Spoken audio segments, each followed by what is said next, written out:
시청자 여러분, 혹시 자식 농사라는 말을 믿으시나요? 평생을 바쳐 키운 자식이 노후에 든든한 버팀목이 될 거라 믿었던 한 아버지의 꿈이 차가운 빗줄기 속에서 산산조각 나버린 사건이 있었습니다.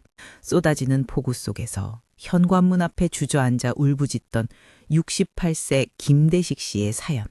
지금 시작합니다. 삑, 삑, 삑, 삐빅. 어라? 왜 안 열리지? 분명히 내 생일이었는데? 대식 씨는 덜덜 딸리는 손가락으로 다시 번호를 눌렀습니다. 하지만 문은 요지부동이었죠. 민주야, 아빠 왔다. 안에 있니? 문 좀 열어봐라. 비에 다 젖어서 춥구나. 하지만 문 안쪽에서는 정적만이 흐를 뿐이었습니다. 한참을 두드린 끝에 들려온 건 딸 민주의 차가운 목소리였습니다. 아빠, 그냥 가. 비밀번호 바꿨어. 나 이제 아빠랑 못 살아. 아빠 있으면 내 인생이 자꾸 꼬이는 것 같단 말이야. 대식 씨는 귀를 의심했습니다. 지금껏 직장 한 번 안 갔고 30살, 40살이 넘도록 뒷바라지 해온 딸이었습니다. 대식 씨는 그 자리에 주저앉고 말았습니다. 하루 12시간 넘게 공사판에서 짐을 나르며 모은 돈으로 딸의 명품 가방을 사주고 해외여행까지 보내줬던 세월이 주마등처럼 스쳐 지나갔죠. 민주야, 네가 어떻게 나한테 이러니? 내가 너한테 어떻게 했는데? 그의 목소리는 빗소리에 묻혀 힘없이 흩어졌습니다. 사실 이 비극은 아주 오래전부터 예견된 일이었을지도 모릅니다. 40살이 넘도록 시집도 안 가고 직장도 없이 아버지만 뜯어먹고 살던 딸 민주. 대식 씨는 그것이 자식에 대한 사랑인 줄만 알았습니다. 하지만 그 무조건적인 사랑이 결국 괴물을 키워낸 셈이 되었죠. 그런데 말입니다, 시청자 여러분. 진짜 충격적인 사실은 따로 있었습니다. 민주가 비밀번호를 바꾼 이유, 그리고 대식 씨를 집에서 쫓아낸 진짜 목적은 단순히 인생이 꼬여서가 아니었습니다.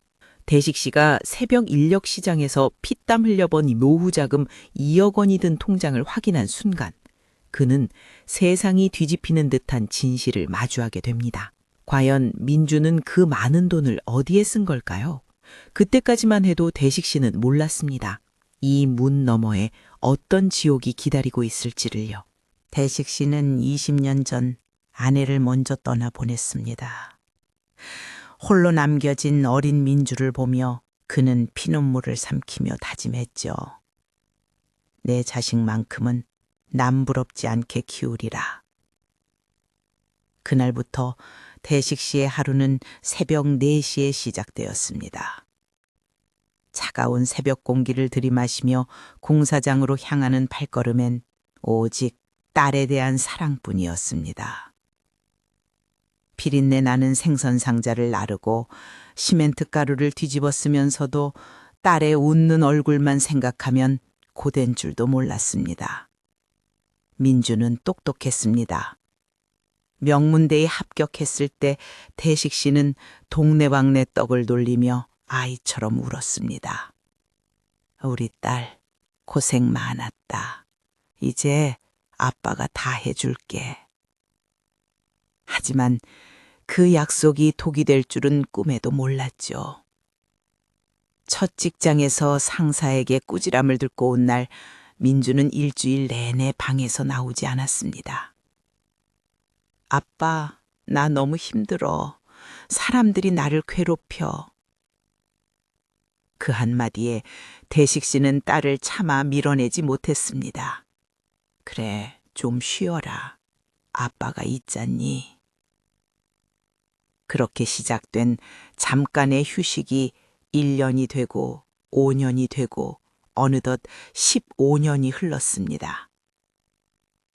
30이 넘고 40이 넘어도 민주는 여전히 취업 준비 중이라는 명목하에 방 안에 틀박혀 지냈습니다. 하지만 방 안에서의 삶은 화려했습니다.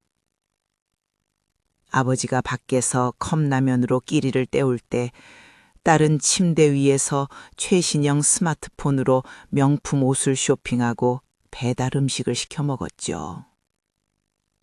대식 씨는 그게 딸의 상처를 치유하는 방식인 줄로만 알았습니다. 아빠, 나 이번에 자격증 따려면 학원비가 좀 필요해. 딸의 요구는 갈수록 대담해졌습니다. 대식 씨는 칠순을 바라보는 나이에도 무거운 벽돌을 날랐습니다. 무릎 연골이 다 닳아 밤마다 신음하면서도 딸의 길을 살려주려 선뜻 용돈을 쥐어주었죠. 자기 몸 하나 건사하기 힘든 노인이 덩치 큰 40살 딸의 빨래를 하고 설거지를 하며 뒷바라지를 도맡았습니다. 그것이 부모의 마지막 도리라 굳게 믿었으니까요. 대식 씨에게는 마지막 보루가 있었습니다. 평생을 아끼고 아껴 모은 노후 자금 2억 원. 이 돈이면 나중에 민주 시집 갈 때 미천도 해주고 내 몸니울 작은 방 하나는 지킬 수 있겠지. 통장 숫자가 조금씩 늘어날 때마다 대식 씨는 안도의 한숨을 내쉬었습니다. 고된 노동 끝에 얻은 그 숫자들이야말로 그의 유일한 훈장이자 희망이었던 셈입니다. 하지만 그 희망은 너무나도 허망하게 무너져 내리고 있었습니다. 그러던 어느 날부터 민주의 행동이 이상해지기 시작했습니다. 자꾸만 아빠의 인감도장과 통장의 행방을 묻기 시작한 것이죠. 아빠, 내가 재테크해서 불려줄게. 요즘 세상에 통장에만 넣어두면 바보야. 대식 씨는 딸을 믿었습니다. 아니, 믿고 싶었습니다. 하지만 그 믿음의 대가는 잔인했습니다. 통장 잔고가 영원이 된 그날 민주의 방에서 낯선 남자의 웃음소리가 들려오기 시작했기 때문입니다. 그때까지만 해도 그는 몰랐습니다. 그 남자가 누구인지, 그리고 딸이 무슨 짓을 저질렀는지 말입니다. 뭐라고요? 잔액이 없다니요? 그럴 리가 없어요. 다시 한번 봐주세요. 은행 창구 직원의 차가운 대답에 대식 씨의 눈앞이 하얗게 번졌습니다. 평생을 공사판에서 구르며 뼛속까지 스며드는 한기를 견디며 모은 2억 원이었습니다. 출금 내역에는 딸 김민주의 이름이 선명하게 박혀 있었습니다. 단 일주일 만에 대식 씨의 인생 전부가 신기루처럼 사라져버린 것입니다. 대식 씨는 비틀거리는 걸음으로 집에 돌아왔습니다. 현관문을 열자마자 코를 찌르는 건 익숙한 찌개 냄새가 아닌 독한 담배 연기와 비싼 향수 냄새였습니다. 거실 소파에는 웬 머리를 노랗게 물들인 젊은 남자가 제 집인 양 다리를 꼬고 앉아 TV를 보고 있었죠. 누구야? 당신 누구야? 내 집에서 뭐 하는 거야? 대식 씨의 고함에 민주가 안방에서 귀찮다는 듯 걸어 나왔습니다. 아빠, 왔어? 소리는 왜 지르고 그래? 내 남자친구야. 이제 곧 내 남편 될 사람이고. 남편? 내 돈 2억은 어쩌고 네가 다 가져갔지. 그 돈이 어떤 돈인데? 민주는 오히려 적반하장이었습니다. 아빠, 그게 왜 아빠 돈이야? 나중에 어차피 내가 상속받을 거 미리 좀 땡겨 쓴 것뿐이야. 이 오빠 사업 투자하는 데 썼어. 대박 나면 아빠 호강시켜주려고 그랬다고. 하지만 그 투자라는 말의 실체는 추악했습니다. 거실 한복판에는 명품 브랜드 쇼핑백들이 널브러져 있었고 남자의 손목에는 번쩍이는 금시계가 채워져 있었죠. 대식 씨가 매일 아침 인력사무소 앞에서 찬바람을 맞으며 떨 때 딸은 그 피 같은 돈으로 사기꾼 같은 남자와 호의호식을 누리고 있었던 겁니다. 당장 나가! 이 집에서 당장 나가란 말이야! 대식 씨가 남자의 멱살을 잡으려 하자 남자가 거칠게 대식 씨를 밀쳐냈습니다. 어이 할아버지, 상황 파악이 아직 안 되나 본데. 남자가 비열한 웃음을 지으며 식탁 위에 서류 한 뭉치를 던졌습니다.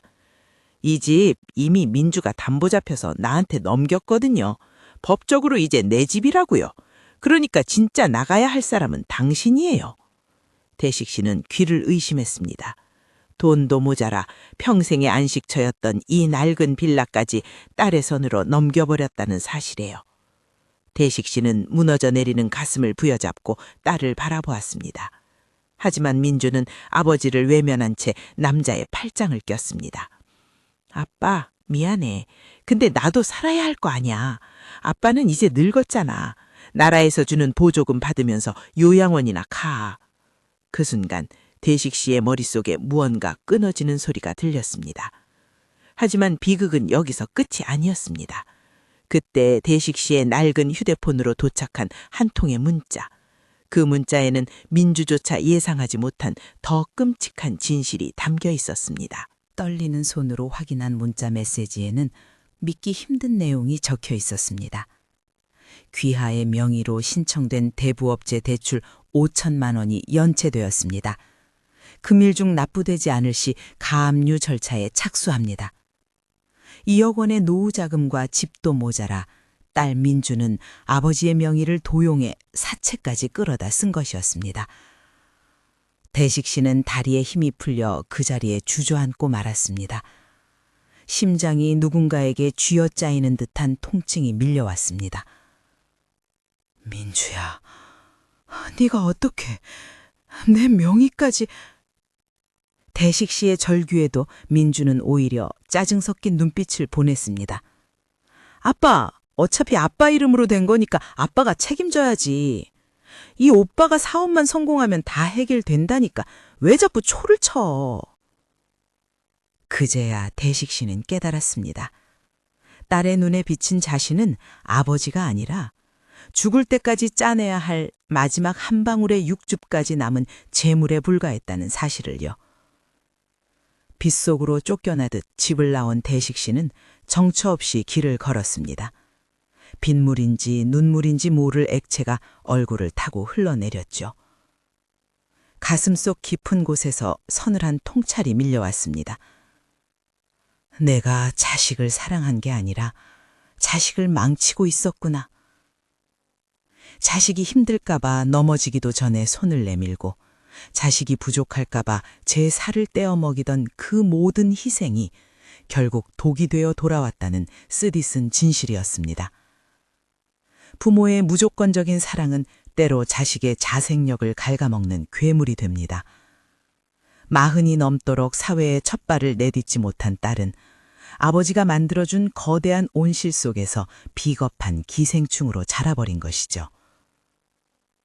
내가 민주에게 안 된다고 말했더라면, 네 힘으로 일어서라고 모질게 굴었더라면 오늘 같은 날은 오지 않았을까. 늦어도 너무 늦어버린 후회가 차가운 빗소리와 함께 대식 씨의 가슴을 때렸습니다. 시청자 여러분, 이것이 오늘날 우리 사회의 캥거루족의 슬픈 이면입니다. 자식을 품 안에서 놓지 못하는 부모와 그 품을 당연한 권리로 여기는 자식. 대식 씨는 자신이 걸어온 길이 결코 헌신이 아니었음을 깨달았습니다. 그것은 딸의 앞날을 망치는 방임이자 자신의 노후를 스스로 파괴하는 어리석음이었습니다. 이제 그에게 남은 것은 아무것도 없었습니다. 돈도, 집도, 그리고 평생의 자부심이었던 자식마저도요. 빗속에서 한참을 서성이던 대식 씨의 눈이 번뜩였습니다. 무력하게 죽음을 기다리기엔 가슴속에서 타오르는 분노와 배신감이 너무나 컸습니다. 그래, 민주야. 네가 원하는 대로 해주마.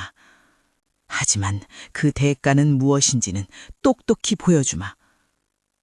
대식 씨는 젖은 몸을 이끌고 어디론가 향하기 시작했습니다. 그곳은 그가 평생 단 한 번도 발을 들이지 않았던 가장 어두운 곳이었습니다. 과연 대식 씨는 어떤 결단을 내린 걸까요? 그가 선택한 마지막 복수는 무엇이었을까요? 대식 씨가 빗속을 뚫고 찾아간 곳은 낡은 인력사무소 뒤편의 작은 컨테이너였습니다. 그곳엔 이미 자식들에게 모든 것을 내어주고 홀로 지내는 동료 박 씨가 소주잔을 기울이고 있었죠. 대식아, 너도 결국 그 길을 걷는구나.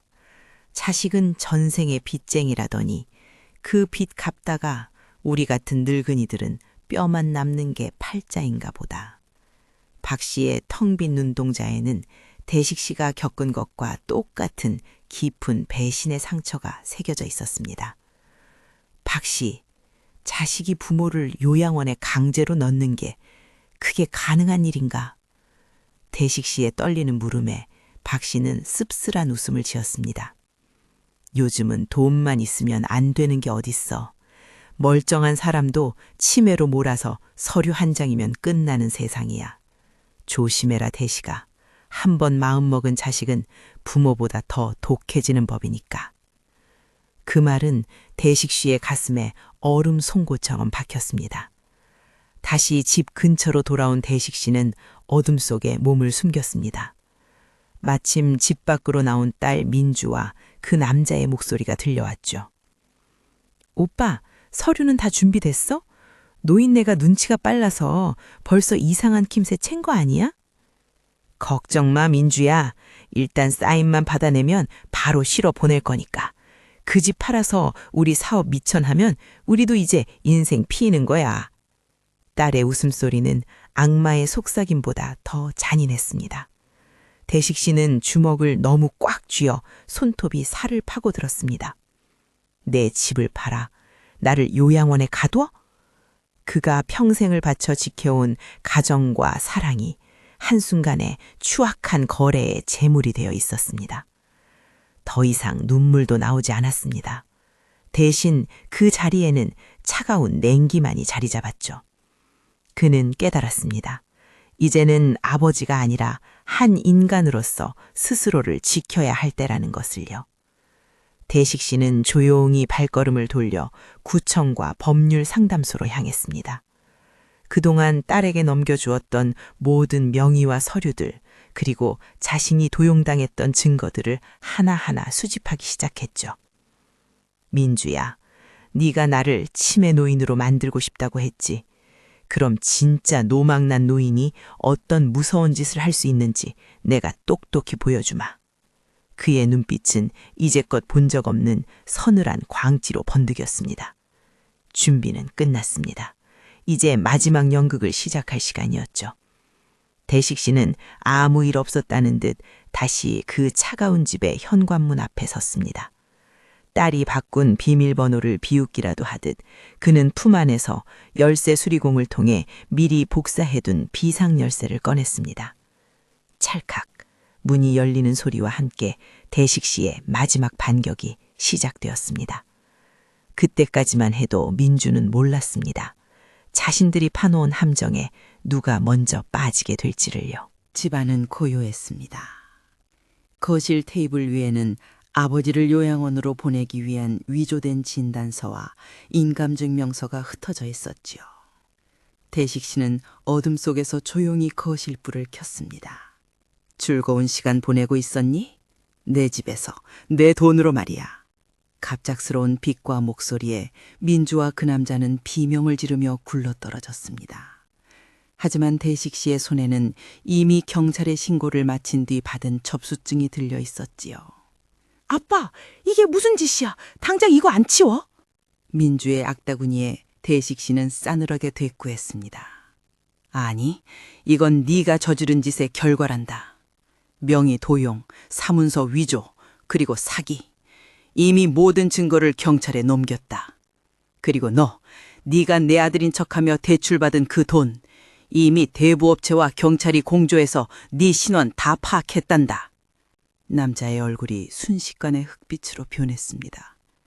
남자는 민주를 밀치고 현관으로 도망치려 했지만 이미 문 밖에는 대식 씨의 연락을 받고 출동한 경찰들이 서 있었습니다. 아빠, 제발 내가 잘못했어. 다시는 안 그럴게. 바닥을 기며 매달리는 민주의 손을 대식 씨는 차갑게 뿌리쳤습니다. 너는 내 딸이 아니다. 자식을 괴물로 키운 건 내 잘못이지만 그 괴물을 내보내는 건 내 마지막 의무야. 이 집 이미 매각 계약 마쳤다. 오늘 밤 안으로 네 짐 다 빼라. 대식 씨는 단 한 푼의 돈도 단 한 조각의 자비도 남겨두지 않았습니다. 집을 판 돈으로 사채빚을 모두 갚고 남은 돈은 전부 사회복지재단에 기부했습니다. 자신은 그저 평생 일해온 손때 묻은 연장 가방 하나만 챙겼을 뿐이지요. 길바닥에 주저앉아 통곡하는 딸을 뒤로 한 채 대식 씨는 뒤도 돌아보지 않고 빗속으로 걸어 나갔습니다. 그때까지만 해도 그는 몰랐습니다. 빈손으로 돌아선 그 길이 얼마나 가벼운지를요. 1년 후 대식 씨는 시골의 작은 과수원에서 관리인으로 일하며 평온한 노후를 보내고 있습니다. 흙을 만지며 땀 흘리는 일상은 고되지만 마음은 그 어느 때보다 따뜻합니다. 이제야 알 것 같습니다. 자식에게 모든 것을 주는 것이 사랑이 아니라 스스로 살아갈 수 있게 놓아주는 것이 진짜 사랑이라는 것을요. 그는 더 이상 누구의 ATM도 누구의 희생양도 아닌 오직 김대식이라는 한 사람의 인생을 살아가고 있습니다. 시청자 여러분, 여러분의 노후는 안녕하신가요?